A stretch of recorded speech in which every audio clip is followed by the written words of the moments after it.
Hello friend, welcome back to new video. आइए जानते हैं उत्तर प्रदेश समेत देश और दुनिया की सिलेक्टेड काम की 25 महत्वपूर्ण बड़ी खबरें। ये खबर आपके काम की है, इस वीडियो को आप अंत तक देखिएगा क्योंकि फायदा आपके काम का है। तो जानेंगे एक एक करके। आज दोस्तों क्रिसमस है, तो आप सभी को क्रिसमस की खूब सारी बधाई। मैरी क्रिसमस कमेंट में आप जरूर लिखिएगा। आइए जानते हैं आज की तमाम बड़ी खबरें। तो चलिए शुरू करते हैं।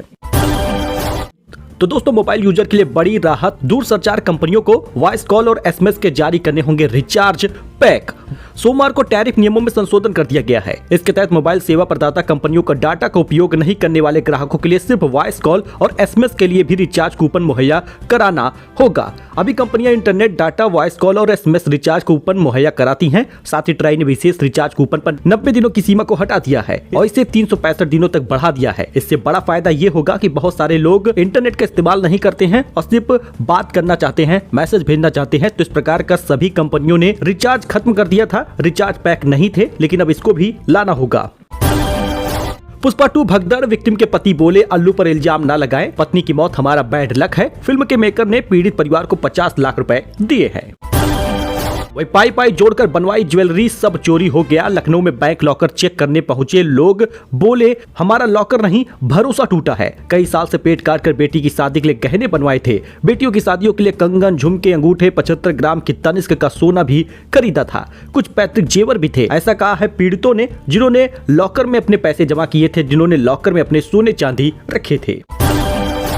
वह यूपी में बैंक लॉकर काटने वाले एनकाउंटर में ढेर हो गए। 4 घंटे में दोनों मारे गए। पहला लखनऊ तो दूसरा गाजीपुर में मारा गया। 42 लॉकर काटे थे। लखनऊ के इंडियन ओवरसीज बैंक के 42 लॉकर काटने वाले 2 बदमाशों को पुलिस ने एनकाउंटर में ढेर कर दिया है। दोनों बदमाशों को 4 घंटे के अंदर मार गिराया। पहला एनकाउंटर लखनऊ में हुआ सोमवार रात 12:30 बजे और दूसरा एनकाउंटर लखनऊ से 350 किलोमीटर दूर गाजीपुर के गहमर में 4:30 बजे हुआ है। इस बीच योगी महाकुंभ की तैयारियों को देखकर नाराज हो गए। अफसरों से कहा 8 दिन में काम पूरा हो, लोग पहली बार देखेंगे गंगा रिवर फ्रंट। महाकुंभ में कामों का जायजा लेने पहुंचे सीएम योगी सोमवार को दोपहर करीब 1 बजे प्रयागराज पहुंचे। योगी ने सबसे पहले अरैल में बन रहे टेंट सिटी का निरीक्षण किया। काम में देरी को लेकर अफसरों से नाराजगी भी जाहिर की। 8 दिन के अंदर यानी 1 जनवरी 2025 से पहले काम पूरा करने का निर्देश भी दिया है। तो हिमाचल उत्तराखंड में बर्फबारी हो रही है। शिमला में सड़कों पर 3 इंच बर्फ जम गई है। अटल टनल पर 1000 गाड़ियां फंसी हैं। एमपी राजस्थान में 3 दिन ओले का अलर्ट है। अगर आप भी कहीं पर सोच रहे हैं बर्फ का मजा लेने के लिए, कहीं पहाड़ी इलाकों में जाने की सोच रहे हैं, तो थोड़ा ठहर जाइएगा क्योंकि इतनी गाड़ियां फंसी हैं कि आपका सारा मजा सिर्फ जाम में निकल जाएगा। देश के 3 राज्य जम्मू कश्मीर, हिमाचल प्रदेश और उत्तराखंड में बर्फबारी का दौर इस प्रकार से जारी है कि जाम 2-2 किलोमीटर के हैं। बर्फबारी के चलते हिमाचल में 2 नेशनल हाईवे समेत 30 सड़कें बंद हो गई हैं। वही 5वीं और 8वीं में फेल होने वाले बच्चे प्रमोट नहीं होंगे। अगर आपका बच्चा 5वीं या 8वीं में है और फेल हो जाता है तो उसे प्रमोट नहीं किया जाएगा। कोई भी प्राइवेट स्कूल प्रमोट नहीं करेगा। 2 महीने में दोबारा एग्जाम होगा। फिर फेल हुए तो स्कूल से नहीं निकाला जाएगा। जरा इस पॉलिसी को समझिएगा क्योंकि 5वीं और 8वीं क्लास में एग्जाम में फेल होने वाले स्टूडेंट को अब पास नहीं किया जाएगा। केंद्र सरकार ने सोमवार को नो डिटेंशन पॉलिसी खत्म कर दी है। पहले इस नियम के तहत फेल होने वाले बच्चे भी दूसरे क्लास में प्रमोट कर दिए जाते थे। वही 3 साल की चेतना को एनडीआरएफ ने रिंग में फंसाया। बोरवेल में 150 मीटर की गहराई में अटकी थी, मिट्टी में धसी थी, खींचने में परेशानी हो रही थी। कोटपुतली के किरतपुरा क्षेत्र में 3 साल की बच्ची चेतना खेलते समय 23 दिसंबर को 700 फीट गहरे बोरवेल में गिर गई। बच्ची 150 फीट की गहराई में 18 घंटे फंसी है। हादसा सोमवार दोपहर करीब 1:45 बजे के आसपास का बताया जा रहा है। सोमवार देर रात बच्ची को ऐसे जुगाड़ से निकालने की कोशिश की गई, लेकिन प्रयास असफल रहा, अभी भी फंसी है। अच्छा वहीं पर दोस्तों ट्राई ने जियो, एयरटेल और वीआई और बीएसएनएल पर जुर्माना लगाया है। स्पैम कॉल मैसेज पर रोक लगाने में फेल रही हैं ये कंपनियों को टोटल 141 करोड़ रुपए का जुर्माना देना होगा। बकाया बाकी है। Telecom regulatory authority of India यानी ट्राई ने स्पैम कॉल और मैसेज पर रोक लगाने में फेल होने की वजह से रिलायंस जियो, भारती एयरटेल, वोडाफोन आइडिया समेत बीएसएनएल पर भी जुर्माना लगाया है। इकोनॉमिक टाइम्स की रिपोर्ट के अनुसार इस बात की जानकारी दी गई है। तो सोना एक बार फिर से महंगा हुआ है और चांदी की कीमत में उछाल आया है। सोना 787 रुपए महंगा हुआ, 76,164 रुपए पहुंचा है 10 ग्राम और चांदी की कीमत में 2,267 रुपए की बढ़ोतरी हुई है। चांदी की कीमत में एक बार फिर से उछाल आई है। 87,400 रुपए प्रति किलोग्राम बिक रहा है। बाकी आप कैरेट के हिसाब से रेट देख सकते हैं।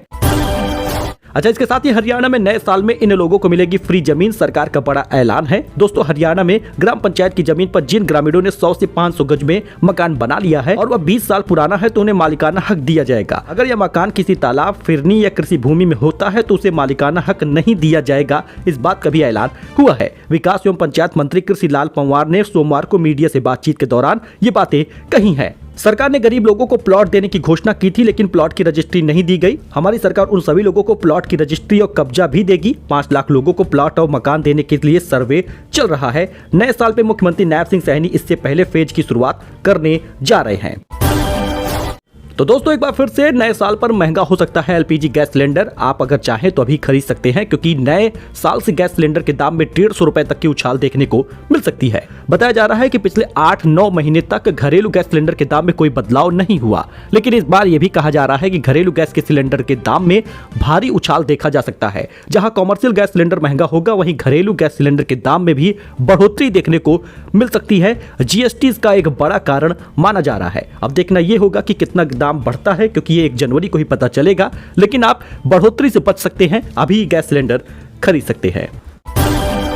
वही दोस्तों, यूपी वेदर को लेकर बड़ी खबर आ रही है। 3 दिन बाद करवट लेगा मौसम। 2 दिन तक होती रहेगी बारिश। शीतलहर चलने से छूटेगी कपकपी। 3 दिन बाद यूपी में मौसम बदलने वाला है। प्रदेश के कई जिलों में तो 2 दिन तक बारिश के आसार हैं और कई जिलों में बारिश हो भी रही है। बूंदाबांदी हो रही है। बारिश के बाद पारा लुढ़का है, जिससे सर्दी और बढ़ गई है। मौसम विभाग ने शीतलहर चलने का अनुमान जताया है और यही कारण है कि कई जिलों में 1 से 8वीं तक के स्कूल बंद भी किए गए हैं। दिन पर दिन तापमान में हो रही गिरावट से सर्दी का असर बढ़ने लगा है। शीतलहर भी कपाने को तैयार है। आपको बताते चले कि धूप निकलने की वजह से लोगों को सर्दी में काफी हद तक राहत मिल रही थी, लेकिन अब आसमान में बादल छाया रहेगा और शीतलहर होगा। बारिश से दिन और रात के तापमान में गिरावट आ रही है। पहाड़ों पर बर्फबारी का भी अनुमान जताया गया है। आपको बताते चले कि दिन और रात के तापमान में तेजी से गिरावट हो रही है और लगभग 25 जिलों में बारिश का अलर्ट जारी हुआ है। मौसम विभाग का कहना है कि आगामी दिनों में बारिश के बाद तापमान में भारी गिरावट होगी।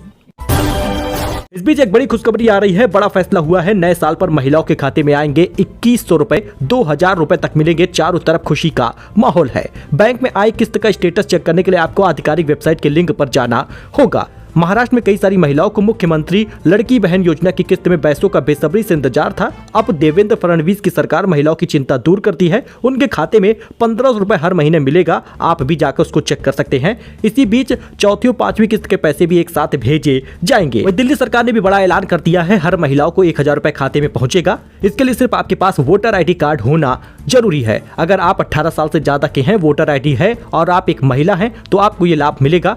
1000 रुपए दे रही है दिल्ली सरकार। महाराष्ट्र में 1500 रुपए मिल रहे हैं और चुनाव जीतने के बाद दिल्ली सरकार इसको 2100 रुपए कर देगी।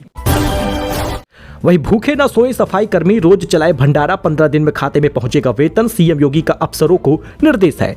सीएम ने समीक्षा बैठक में अफसरों से कहा कि दिव्य और भव्य महाकुंभ जिन सफाई कर्मियों के दम पर स्वच्छ होगा, उनका पूरा ध्यान रखा जाए। सीएम ने डीएम के महाकुंभ विजय किरण आनंद को निर्देश भी दिया है। इस बीच उनको कहा है कि भूखे ना सोने पाए सफाई कर्मी। 15 दिन में खाते में पैसा भी पहुंचेगा। वही पाकिस्तान को बांग्लादेश से मिली एक छूट ने बढ़ा दी है भारत की टेंशन। कैसे कई राज्यों में खतरा है, जरा इसको समझिएगा।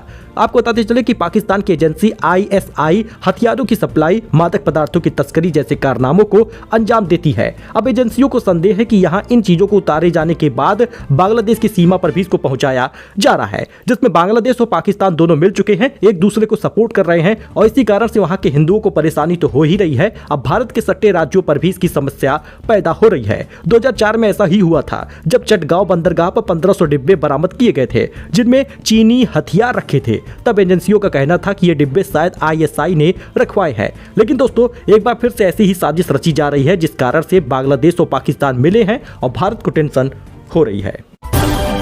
एक बड़ी खुशखबरी भी सामने आई है। कड़कड़ाती ठंड में जमकर खाइए पकौड़े, सस्ता हुआ है खाद्य तेल। जानिए अभी कितने गिरेंगे दाम। दोस्तों, दिसंबर का महीना चल रहा है और धीरे धीरे बीतने वाला है। जनवरी का महीना आएगा, नया साल लागू हो जाएगा। अब ऐसे में ज्यादातर लोगों को ठंड में पकौड़े खाने का बड़ा शौक होता है। अब तेल में तले तो कैसे तले, तेल इतना महंगा है। लेकिन इस बीच आपके लिए बड़ी खुशखबरी है, पिछले 10 दिनों में दाम गिर चुके हैं। देखिए इसके कारण क्या है। तेल के दामों में गिरावट के कारण को जानने के लिए सुपरमार्ट के व्यापारी शशांक जैन ने बताया कि उन्होंने बताया कि खरमास की वजह से अभी शादी विवाह का सीजन नहीं चल रहा। इसके अलावा सारे धार्मिक कार्यक्रम भी बंद हैं। इस वजह से अभी तेल की डिमांड कम हो गई है, इसलिए खाद्य तेल के दामों में गिरावट देखी जा रही है। 14 जनवरी के बाद खरमास का महीना खत्म हो जाएगा और फिर मांगलिक और धार्मिक कार्य शुरू हो जाएंगे और उसके बाद फिर से इसकी डिमांड बढ़ेगी और तेल के दाम महंगे होंगे। इस बीच सस्ता हुआ है तेल, 135 से 140 रुपए प्रति लीटर बिकता था, जो 120 रुपए प्रति लीटर हो गया है। सरसों के तेल लगभग हर ब्रांड के 10 से 15 रुपए तक की गिरावट देखी गई है। सनफ्लावर तेल ऑयल जो है 168 से 170 रुपए प्रति किलो था, जो 162 के करीब आ गया है। कुल मिलाकर देखें तो सभी किस्मों के तेल में 10 से 15 रुपए की छूट मिली है। टेंशन नहीं पेंशन चाहिए, पत्नी के साथ पहुंचे डीएम दफ्तर। रिटायर्ड शिक्षक ने बोर्ड लगाकर मांग की है। मोपेड पर सवार होकर अनिल कुमार अपनी पत्नी के साथ जिलाधिकारी कार्यालय पर पहुंचे, जहां उन्होंने अपने वाहन को खड़ा करके टेंशन नहीं पेंशन चाहिए का बोर्ड लगाकर कुछ कागजों को हाथ में लिए खड़े रहे। अब ऐसा ही कई बार देखने को मिलता है। बात यूपी के अलीगढ़ में है। बेसिक शिक्षा विभाग के जीपीएस घोटाले की चर्चा ठंडी नहीं हुई थी कि पेंशन के नाम पर उगाही मामला गर्म हो रहा है। दोस्तों, इस बीच बड़ी खबर ये आ रही है कि दलालों की मदद से बॉर्डर पार हो रहा है बांग्लादेशी ग्रुप, फिर अलीगढ़ में आकर बसते हैं। यूपी एटीएस के हत्थे चढ़े हैं बांग्लादेशी पति पत्नी। दोस्तों, यूपी एटीएस ने अलीगढ़ में बांग्लादेशी पति पत्नी सिराज और हलीमा को गिरफ्तार किया है, जिन्होंने पश्चिम बंगाल निवासी के फर्जी दस्तावेज बनाकर पासपोर्ट और बैंक खाते खोले। उन्होंने पासपोर्ट से बांग्लादेश की यात्रा भी की और एटीएस बांग्लादेशी दंपत्ति से पूछताछ कर रही है। यूपी एटीएस ने अलीगढ़ में दंपत्तियों को गिरफ्तार किया है। ये बांग्लादेशी थे, फर्जी दस्तावेज के साथ अलीगढ़ में रह रहे थे। तो लखनऊ में सीजन की पहली बारिश हो रही है। ऐसा ही कई जिलों में देखने को मिला है। आधी रात से रुक रुक कर बारिश हो रही है, बूंदाबांदी चल रही है। तेज हवाओं के साथ अगले 2 दिनों तक ऐसे ही बौछारें पड़ेंगी। तापमान में गिरावट देखने को मिला है। सर्द से बचे रहिए। वही शाहरुख खान के किंग डायरेक्ट करेंगे सिद्धार्थ आनंद। मार्च में शुरू होगी फिल्म की शूटिंग। एक्शन सीन को डिजाइन करने में बिजी हैं डायरेक्टर। बॉलीवुड के किंग खान अपनी फिल्म किंग को लेकर लगातार चर्चा में बने हुए हैं। पठान, जवान और डंकी के बाद शाहरुख खान के फैंस को उनकी अगली फिल्म किंग की बेसब्री से इंतजार है। सूत्रों से मिली जानकारी के मुताबिक इस फिल्म को सिद्धार्थ आनंद डायरेक्ट करेंगे और फिल्म की शूटिंग मार्च 2025 से शुरू होगी।